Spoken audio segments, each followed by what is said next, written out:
네, 이렇게 우여곡절 끝에 합의는 이루어졌지만 불씨는 여전히 남아 있습니다. 그동안 집단 휴진을 이어온 전공의들이 협상 과정에 자신들은 배제됐다면서 반발하고 나선 건데요. 이 때문에 집단 휴진 사태가 실제로 끝날지는 지켜봐야 할 것 같습니다. 계속해서 양민철 기자입니다.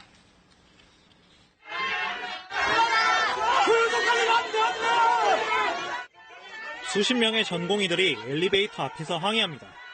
대한의사협회와 보건복지부의 합의문 서명식에 박능우 장관이 참석하지 못하게 막아선 겁니다. 전공의들은 의협과 정부, 여당이 맺은 합의안에 자신들의 의견이 배제됐다며 의협 측에 해명을 요구했습니다. 다시 한번 이 상황이 문제가 된다는 것을 말씀드립니다. 저희 역시 한 명의 전공의로 한 명의 의사로 매우 분개한 상황입니다. 반면 의협 측은 전공의 대표들이 참석한 회의에서 정당한 절차를 거쳐 나온 것이라고 반박했습니다.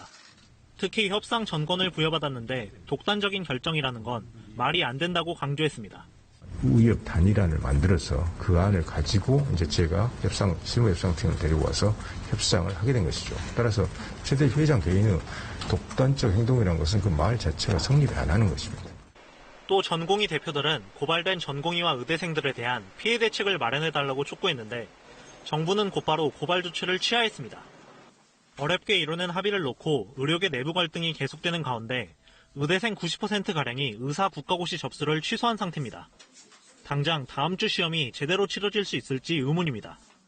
향후 의대 정원 확대와 공공의대 신설 논의에 있어서도 정부는 절대적인 의사수가 부족하고 지역 간 의료격차 해소를 위해 지역 의사제를 포함해 의대 정원을 늘려야 한다고 보고 있지만 의사단체들은 지역의 의사수 부족은 지역의 공공병원 설립을 통해 의사들의 일자리를 보장해야 해결된다는 입장입니다.